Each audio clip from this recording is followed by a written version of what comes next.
Yes, no, sir.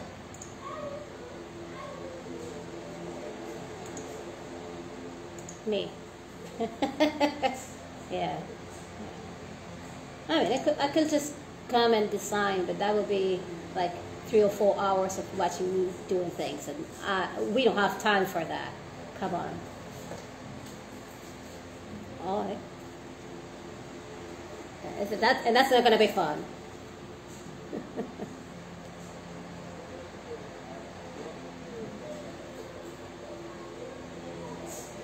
Yeah.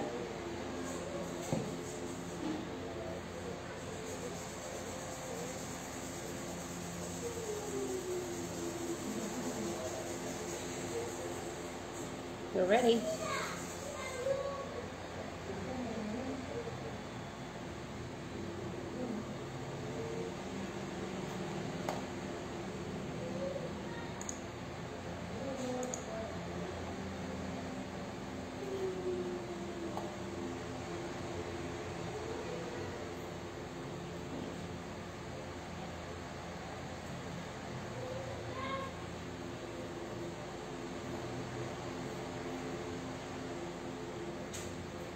Indeed. Thank you so much. Thank you for the invitation.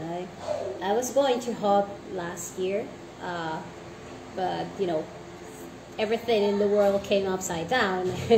That was not fun. But I'm actually really, really happy to be able to share my experience, because most of the times we forget that contributors also, they need to live. They need to have an income. And how did you do that when all the odds are against you? So this is going to be what I'm going to be talking about. And thank you all for showing here. So, listen to this crazy person to talk about the experiences and probably, throw a tip or two down there. Yay, no sound. Is there any sound? Yeah, it seems that there is sound. So, first of all, I want to talk to you about my personal experience into, let's just tell a story. So there was this person who 10, 15 years ago realized that coding wasn't for her. Code is awesome, code is fantastic, but coding was not, there was no joy into this person's life. They wanted more. There is no sound. They say that there is no sound. Me no sound? You say, yes, Tatika, you have no sound. Oh, perfectly, that's it. Oh, damn. Do you want me to wait? Or are we recording this? Oh, there. Someone said there. Here now. Okay, so somebody said something. Someone did something. Oh, we have.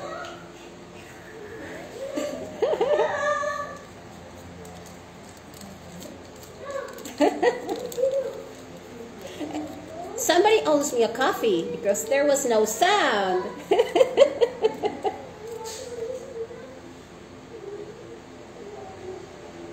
Okay, great. We haven't talked about anything interesting. All the data that I just gave for you to earn a lot of Bitcoins, that is in the past. We didn't talk about anything in here. Okay, so, so if anybody knows me, the rebel of my group of people, and I consider my group of people, contributors. And the thing is that, as I was saying, there is a story of a person who joined it back in 2002. The contributions trying to make some code, but the code didn't have, too many colors enough. So this person started just to making, as someone said to me years ago, stupid trolls. And, it has been doing those stupid graphics for 15 years for brands that you could not imagine. So when we talk about open source, we only talk in this conference, mostly we only talk about the contributions and the hard work that a lot of people put into making this software.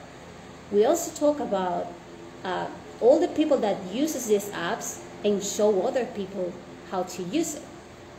But there is a part in the middle that you need to understand, is that we actually need to make a living to be able to spend our free time into making and using and spreading these tools.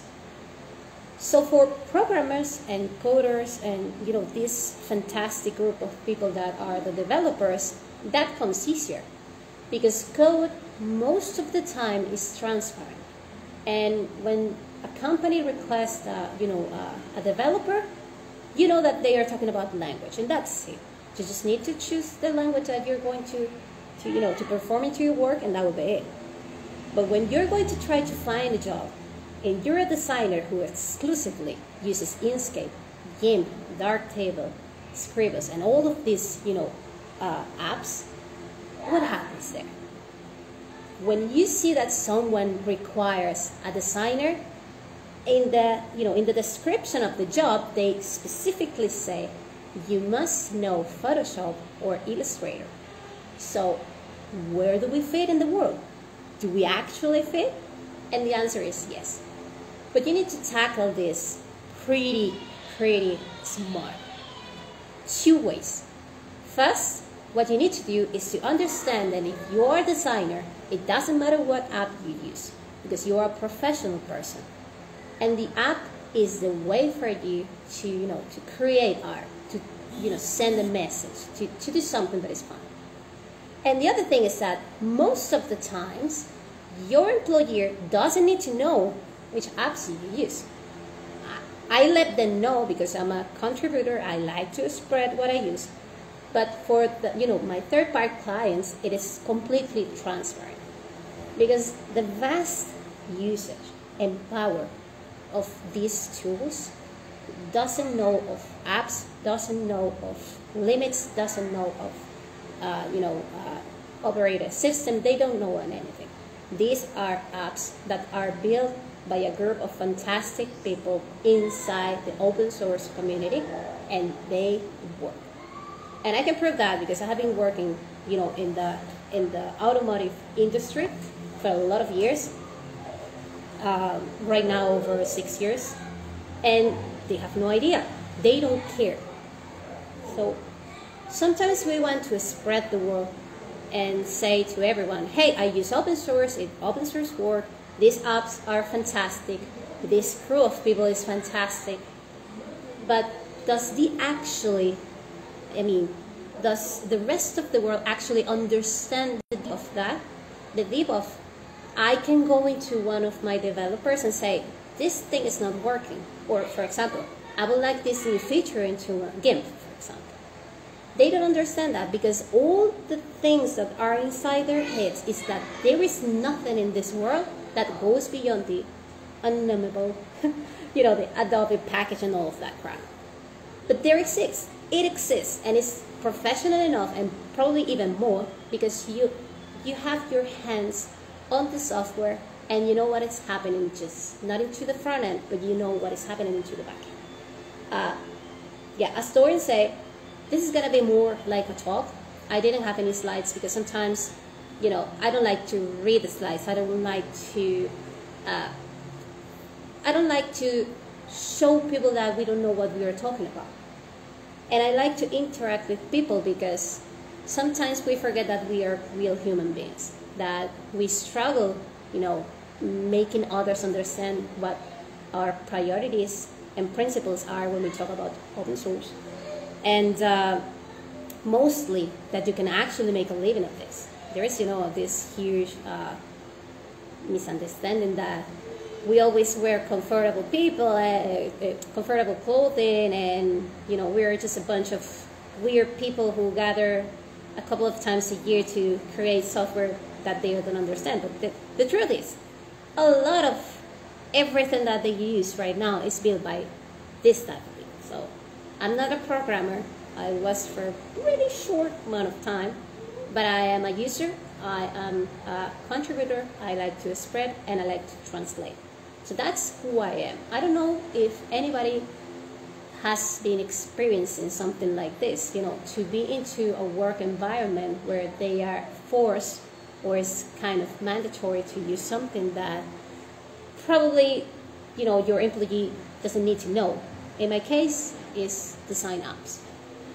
And to be honest, I have created so many designs, so many creative pieces for every single type of user, from a simple graphic for marketing, Google Display, websites, mobile apps, printings, gigantic printings. And I have never encountered something that I was not able to do with graphic tools. So why the heck aren't we more used worldwide? So that's one of the questions that I always, have in the back of my head. So for years I tried to, let people know that, hey, these tools are awesome. These tools are fantastic. You can be fully professional using these tools. You can have a work using these tools. Why is not so many people using them? Or why do still, every time that I go into an interview, the people that is trying to hire me says, do you use Adobe packages? Are you good with Photoshop? I mean, no, I'm not good at Photoshop because I have never used that thing in my life. I'm good with the game. I'm good with Inkscape. I'm good with vector graphics. I'm a Bezier expert. So why do we still name graphic design by the apps that, doesn't define the profession? Yes and no. I would like to jump into every single question that you have, and I would like you to make as many questions as you really want, because I want this to be a life experience talk. I don't want this to be, how am I going to do this design, because there is an insane amount of people worldwide making tutorials all day, every single day for you to learn. So I don't want you to learn from me how to make graphics. I want you to learn from my personal experience how to live from this. So, Dorian, I'm just going to jump into the questions that are on the IRC. Sorry. Okay, so it says, requirements for specific tools are still a problem for programmers. Not as difficult as you say in the design environment, but your experience can help so many fields, not only the designs. I hope so, yeah. So what have you done if the employer insists on knowing what tools are you using just to impose? So I can tell you a personal experience that I had in one of my jobs. When I entered in here, they required me to do some photo edits. That was it. They just hired me for that. It was a really simple job. But the thing is that, and it's something that I love the people in this environment, is that we can do so many more things. I mean, we are crazy people who love to learn about everything. We are insane, and it doesn't just apply to the things that we do. I mean, we're crazy, and we have a brain full of random useful and not useful, knowledge. But the thing is that I started doing more, and I started then doing graphic designs, and then I started doing ads, and then I started doing all of this crazy stuff. At some point, they had, the lead designer, and the lead designer sent me a PSD file. And I was like, okay, just send me the PSD file, but I don't do marketing ads on bitmaps. I do them in vector because it's more useful for the future. But it doesn't have to do anything with, anything with apps and anything. It's just a matter of formats, and it's logic. And I sent back a JPG, which I converted from the PSD file to an SVG because I needed to, rearrange it and resize it at the theater.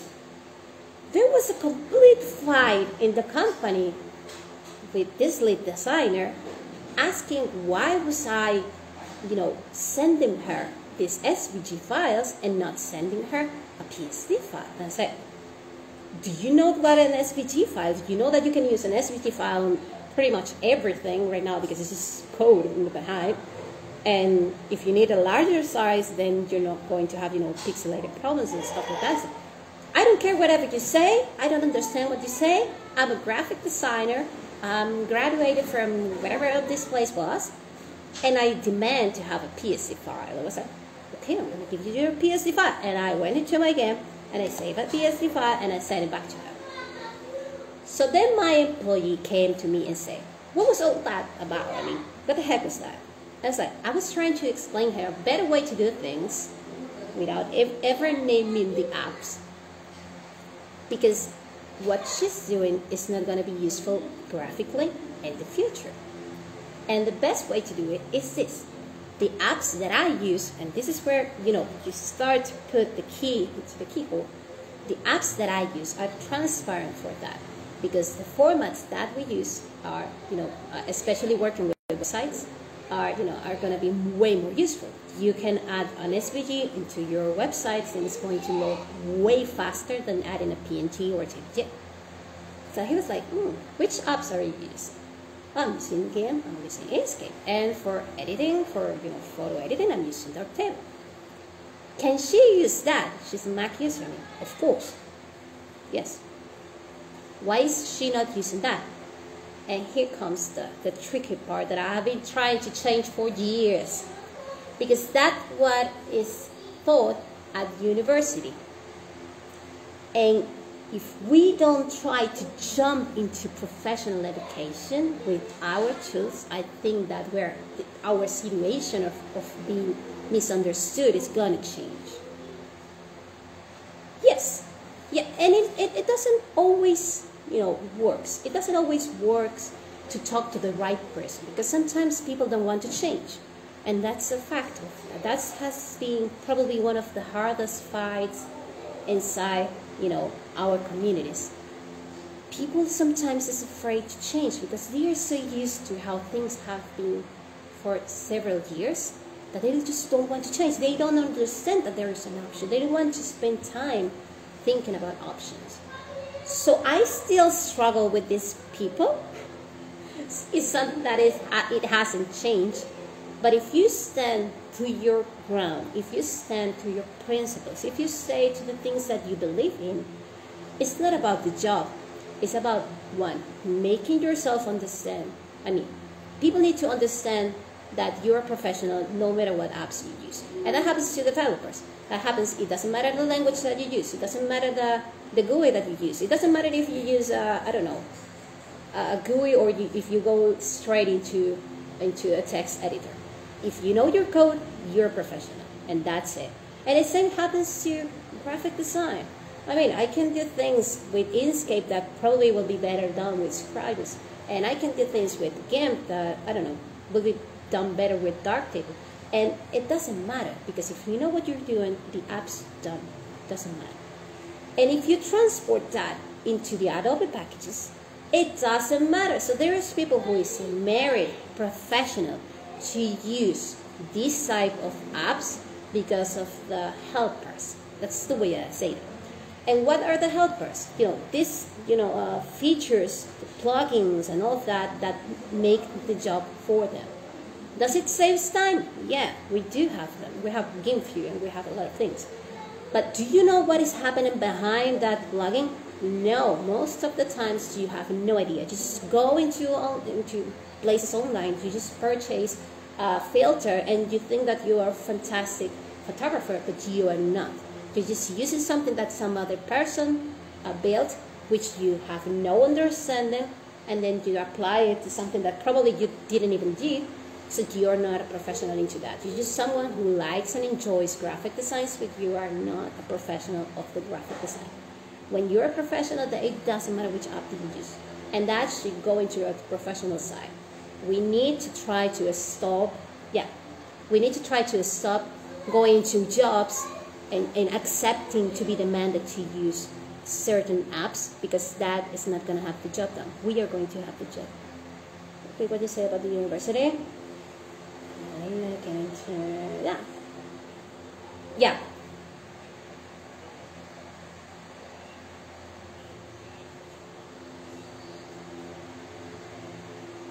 Mm-hmm.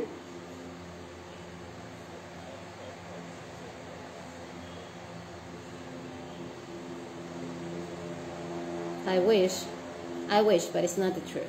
At least not in the universities I have been at, and believe me, it has been quite a lot. So yes, the first years they teach you the basic, the color theory, most of the basic things that you need to know. But when you go into the practice, and that's probably into your second year of career, then you go straight into these apps. I have been in only 2 universities of over 20, and they were, using both apps. Sometimes they were doing, 80% of the work into Photoshop and then 20% in GIMP. And that was a pretty awesome change because it was letting people know that there was free software options that whatever your reasons are. For example, for me, it's not about payments. The country that I come from doesn't have any laws about, copyright and all of it. So I'm sorry to say but it was not breaking the law to download these apps illegally. Nobody was going to say anything. So I grew up without that, that pressure that this thing is free, this thing is paid. It was transparent for me. The reason that I started using these apps was, one, I came from the, developer background. And then I changed it radically. I was in the university studying for programming, and then I dropped off. Because I like to do graphics. That was it. Plain and simple and straight. But then I started going deeper, and when I found about GIMP, about Inkscape, it was more than just an app to create. It was a community to understand how we create things. So in the work that I am right now, I receive a lot of people who wants to, work with us, and I also have a small business of my own that I actually use just to train people into design, Libre free software apps. That's something pretty personal because I like to change the world on my own terms. I don't know how else to say it, but when you show people that a design app is more than just a design app, that it can be so much more, that you can actually talk to the developers like if they're human, they are not just a deity. Some of them are, but you know what I mean. That you can buy a coffee for each one of them and sit and tell them, this is awesome because of this sucks because of this, I would like to have this, I would like to have this removed. Then you start looking at everything like a tiny world. You start to get involved, you start to care. And when you start to get involved, then you want to contribute. When you start to care, you want to share that experience with others. And if we send this message to even more people, what we're going to do is that we're going to grow a community that is not only a user, that is not just a contributor, but we're going to build a community of people who actually care.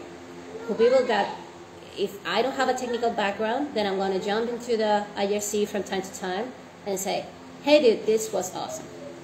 And that's going to lift the spirit of the people who is actually creating these apps. Or I'm going to be part of the translation group because I don't know how to code, so I'm just going to help to translate because I can speak both languages. Or I'm just going to be the type of people who creates courses, creates workshops. And if you want to go even further, then I can, knock onto the door of an institute, a graphic institute, which I did in the past, and say, are you teaching how to do this with Photoshop and Illustrator? Do you want me to have one of your teachers and, use a different app? I can do it for free for the first year. And then you start to spread the word, and let people know that they have options. Again, the situation is not to make people use these apps, because things have been changing, especially in the past 5 years. Is to how do we take the next step into the job situation, where it is almost required and is definitely asked into the job description that you need to use specifically this type of apps. And there is not even a mention of free software apps. They don't even know that those exist. And when you go into this job interviews and you say, no, I don't use Photoshop, I don't use Illustrator, but I use GIMP and Inkscape, which are really powerful tools that do actually the same. It's like people start to look at you like you actually don't know shit. I'm sorry about that. but you know nothing. And that's so unfair because sometimes we are more professional than the people who use these apps. I mean, it doesn't matter of the app, it's about the person again. So if anyone has been into the situation where, you know, a job application demands you to use something that you don't believe in, then you have the problem in your head. Do I take the job because I need the money? Do I go stand by my principles and I refuse to use this job and I try to find something that is more useful and more suitable for me? So what do we do as human beings, not as contributors, not as, you know, as developers, not as users? What do we do in that real life situation? Do I go with the flow, or do I, you know, be the black sheep and do whatever the hell I want? For subscriptions, I still like Patreon with therapy. The people find it better in practice to accept donations for the free software work in general. Yeah, work on specific plans. Yeah, that's something that I have discussed in the past with several people. You have fantastic ways to handle money with guys like him, but then you have dark table guys who refuse to even accept the coffee. Well, they accept the beer because they are Germans, but you know what I mean. And then you have those two sides. You have the side of the developer who is doing something because they believe in. Then you have the side of the user who is using something that they believe in. If the developer goes into a way that he no longer can, you know, survive by his own means and still do that app dies. And then the user that was super happy to use that app gets sad and doesn't want to go again into the free software community because what is going to happen if these apps disappear? So despite that, every single app, and I'm not talking just about design, I'm talking about overall, despite that every single app is independent, they can handle things like they want, they need to understand that money is needed. If you want to survive, if you want to eat, if you want to buy new hardware, if you want to travel to a conference to find more contributors, then money is needed. And it's hard. It's hard because it's not about, you know, asking for money. It's about people who deserve to earn money. I would like to think that there are going to be in the future companies that are going to solve this issue, that we as contributors and users can create a fund, a collective fund for these people to, you know, continue their fantastic work. But that is something that they need to discuss, because into this structure of independency of each one of the apps, the final solution is not on our side. We can throw so many options and ideas for them to survive without having to, you know, have a 8 to 5 p.m. job and then go all excited and all exhausted to code all the weekend, and, you know, allow them to have life and enjoy what they're actually doing. So we can say, hey, I don't know, as a community, as a Free Software Foundation, I don't know, we can say, so we're going to have a general donation fund for these apps and these apps and this app, and we're going to try to pay an income that is going to be stable for these developers. But that is something that has to, again, go from their side.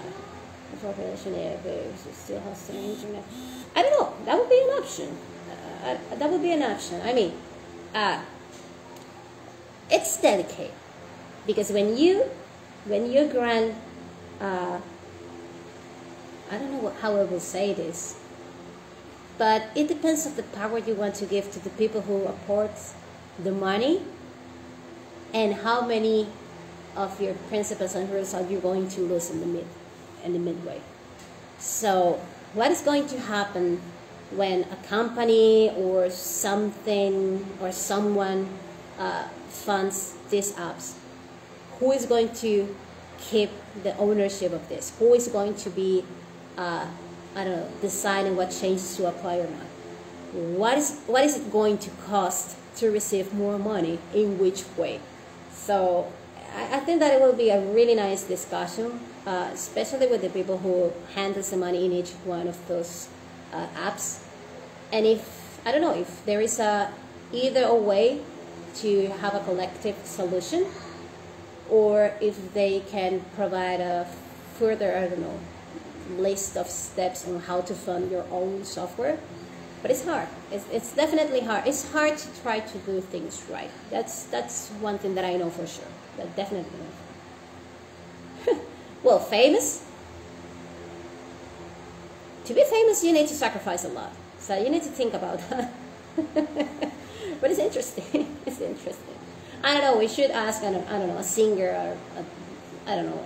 We need to ask Annie Leibovitz to start editing apps to her photos with GIMP. That should be really interesting to get funds. Definitely. But yeah, it's interesting this side, because we usually don't think about the money. And I know that my talk is about graphic design, but as you guys said at the beginning of the talk, it goes with all of it, because our passions, yes, you are. Our passions and the things that we try to support through the years with free software, that's one thing. But the truth is, we have kids, we have family, we have a lot of people who need to live from us. We have sometimes it's our fathers, mothers, sisters. Sometimes we have employees, because that's my case. I have employees, and I need to be sure that they are going to, they're going to have an option, and they can work with me for a year, 2 years without, being scared about the money or their jobs. But that's a reality that we need to talk about. How are we going to enter into the professional job? How are we going to enter into the professional environment if we are not understanding that in some cases, especially the graphic design, they kind of demand us to not use open source, to not use free software, or whatever you want to use that is different from what they put into the description. So it's hard. It's hard for graphic design to stand into the apps they believe if they want to work into a big industry, but it happens. So I'm just reading here. Most people interested, public breaks. Who I am. They'll probably change become public. Yeah, I mean, the way that I like to think about, free software communities is that we have our own small world. We have our really small world, and we have some people who is fantastic. We have people who is, rock star, and then we have sort of God in the middle. But this is our world, and it's not a huge world, not as huge as it should be, because one thing is the developers, contributors, and the people who is interested enough to spend a Sunday listening to this crazy person. But beyond that, who is famous? Who is famous enough to help and solve these issues? Who is famous enough to raise the voice and say, dude, when you're asking a graphic designer, please don't say that they need to use these apps specifically. What you need is someone who solves your graphic issues, nothing more. And that's it. It's not like you're requesting a developer and then you need him to work into this specific language. You just need a graphic. It doesn't matter what they use. Do they often ask for PSD? Oh yeah, I said it at the beginning. I still deal with PSD files, and I can name you a really specific example. As I said, I work into the vehicle industry, and sometimes I'm not required to create new graphics. I'm required to create, iterations of official artworks.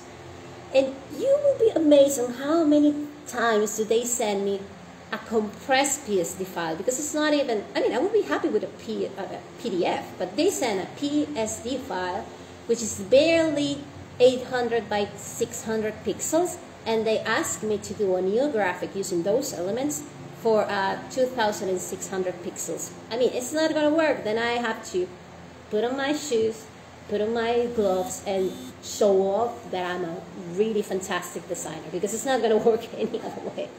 And yeah, it's awful. At least with vectors, we have more coverage. and vectors is vector, and you can do whatever you want with that. Well, when it comes with, with bitmaps, the story is quite different. At the end, yes, but they don't know how I get there. Processes. I was going to mention jobs. Oh, yeah, no, Dobby, no, thank you, not so much. I have been into this for too many years to. I have seen Photoshop. I have to be honest. I have seen it. I have been. I was once into a conference where they have this computer with GIMP and a Mac, super fancy, whatever that is, with Photoshop, and I was faster on GIMP than all the almost graduate students with Photoshop. So apps don't matter. Let's see what else we have here. Yeah.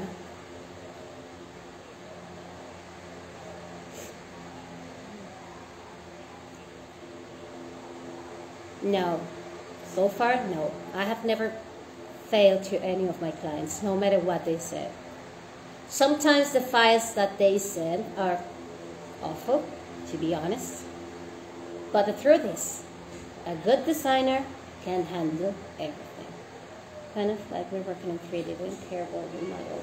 Yeah, exactly. I mean, 3D world graphic is so advanced right now. And I was curious enough to go into 3D. I even did several workshops, but I don't know, I'm a 2D guru. I'm stuck into the vectors and photographs. But yeah, I wish that there would be a more open world for graphic designers into this aspect. For example, I think that one of the main things that differentiate 3D from 2D is all the noise that Blender did with the workshops and the certifications. And I really think that is important. And that is something that we should be doing with the other apps. Maybe if we invest more time into education, that will be the key solution. That's interesting. So if you want on a team, passing files. Oh, well, I work in a team where I'm the only free software user, even in my system, in my operating system. So those are things that I have been living all my life, and I have never had an issue opening files, working with files, creating new files. I mean, for my clients, and I'm talking that I work with huge brands, they have no idea that I use, Inkscape to make the graphics. They have no idea. Yes. So if you want to be a photographer, I consider myself a photographer for the past 10 years. Photoshop is not the solution. It's technique. If you want to be a retoucher, I'm sure that you have heard about all these tools that the Photoshop have, and what's the name of the other app? One something, I don't know, something like that. But they do all the job for you. Where is the art on that? Sorry, I'm just a kind of crafter, and I like to do things by myself. So all those filters and stuff like that, that's simply not my stuff. So even these apps, during years trying to add, filters and these, these plugins for this, it kind of lost the essence for me of the, the creative work. So, so when you say Photoshop, something inside me dies. Yeah, okay, I'm going to read fast whatever we have in here. One thing I'm trying to advocate for my workplace. Budget assistance, not possible to be done workshops. Yes. Something that I would like to say, Jack Hill, you're a genius.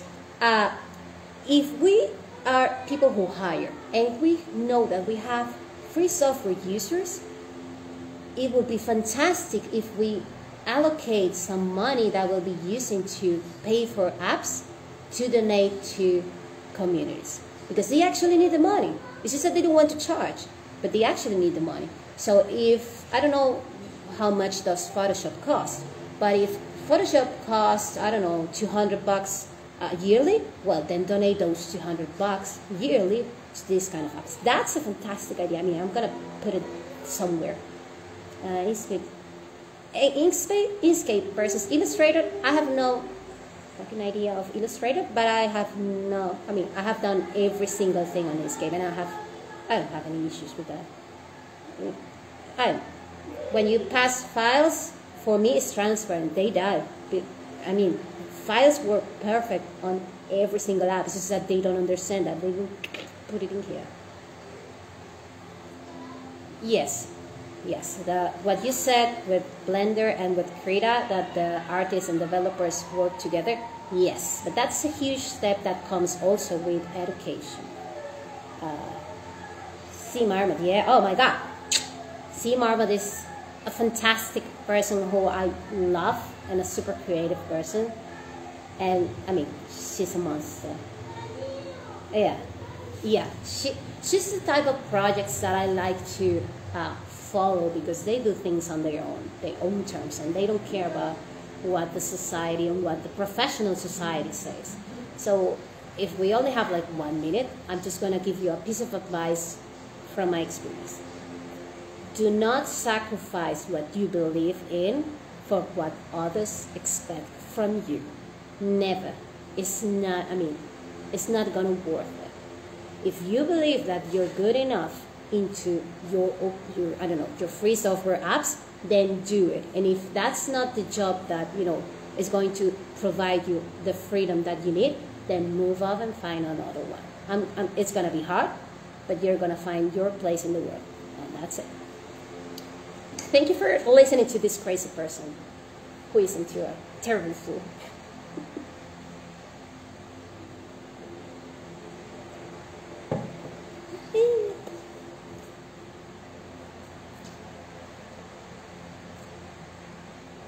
Okay.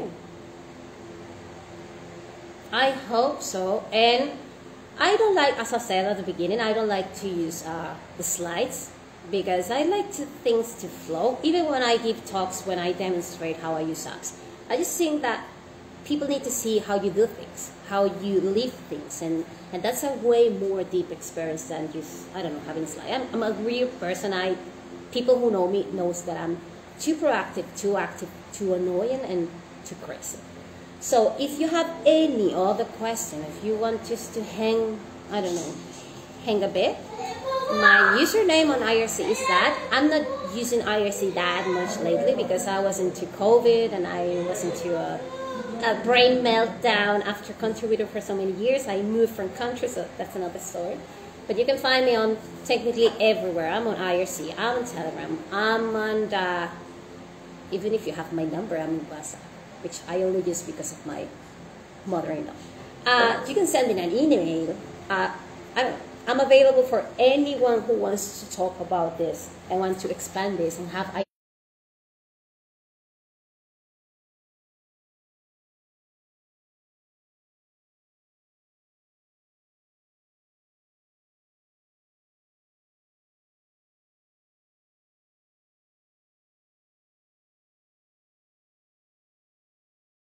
Where sometimes, I have no idea, I have to check, but I will be picking out. I think I'm in the same that Pat Davey put me into B. It should be, I don't know, I have no idea. I'm just gonna jump there and put it everywhere and some there. Just watching my Twitter probably, because I put it in there so I could link that to the other place, because I'm in too many places. It's my photographer. So the proud husband is in the back. Okay. Oh, and I speak actually Spanish, so that would be it. It's not English. That's it. Anything else?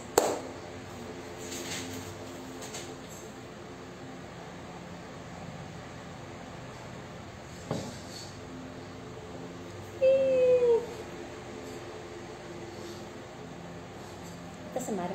We're happy to hang out at the end of the conference. Yay! So now we can say bad words now. Sorry. I know I miss a couple. Sorry. It's just the way I am. I'm so sorry.